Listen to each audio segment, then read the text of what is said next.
World grapples with COVID-19 and its effects, South African universities are predicting 4 scenarios that could potentially play out at tertiary level. But interestingly, the paper, which is authored by the University of Pretoria and published by University South Africa, well, it says government relief funding for the sector isn't enough.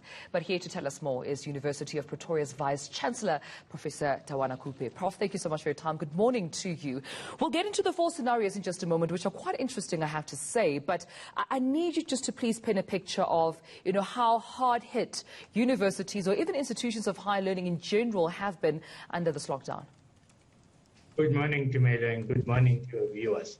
Like as you said in your intro, the higher education sector has not been exempt from the effects of COVID. So what we're going to do actually, is to go online.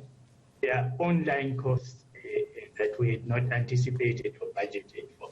So for many universities, for example, we're going to look to buy devices for students, particularly laptops and others, and also ensure that our learning management systems can actually deliver online learning. We also, in the phased reopenings, have had to actually, for the staff and the students that can be or that can come onto campus, not for contact classes, for laboratories, make sure that we have appropriate PPE as well as sanitization equipment. And all of that was not actually, in a sense, budgeted. When the minister made this special budget, he also cut the budget that was gone to the universities because the government also had to repurpose some of the funds they gave us, some of the funds they gave towards making sure that while we save the academic year, we also save lives. So the other element of this is that parents have been struggling with paying. So you can see in all universities, late payments, requests to defer payments. You've seen it in all of those sectors. Right. That will reduce student debt and also reduce the income that we need.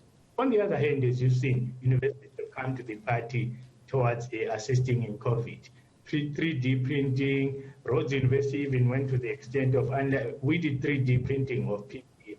Rhodes University, for example, did manufacturing of sanitizers and giving them to the hospitals in the Eastern Cape. Right. And Prof, on that note, then, you came up with 4 scenarios that you predict, of course, will happen or affect universities in South Africa. Let's start with the first one. Take me through the Jive essay. What does that particular scenario paint for us? That's the one, the optimistic one, where the effects of COVID were very leaky and we recover from them very quickly.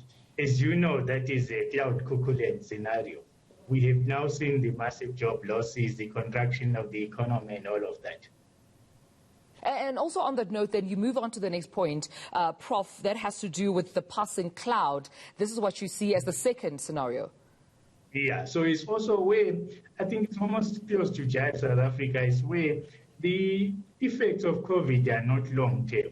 By the end of the year, if you like, or beginning of 2021, essentially, we say, yeah, there was a bump on the economy and on society, but now it was only a passing cloud. Now we can return to life as it was pre-COVID. That is not also going to happen. Yeah. We can see that it's going to be long-term effects of COVID. COVID is not a passing cloud. As Dr. Mkhize has said many times, we're going to be living with this virus for a long time to come.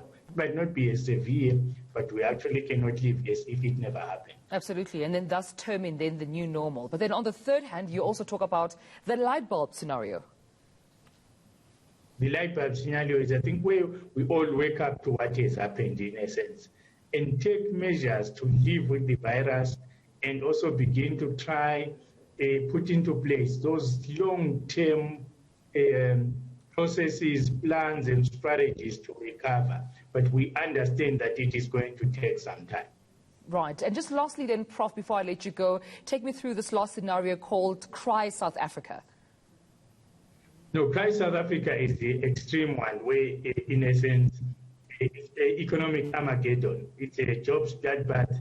The economy cannot recover. We are in a tailspin, and that will have a severe impact on the universities because we are important for human capital development. We are also important for producing that knowledge that we can use to reverse the pandemic, not in terms of health only, but in terms of creating a new South Africa. The whole paper itself is about reimagining South African universities so they are ready for economic, social, ecological, environmental crises, and can be engines and agents of the creation of the new society we want. Prosperous, healthy, equal, equitable. All right, Prof, thank you so much for that. That's Professor Tawana Kupe.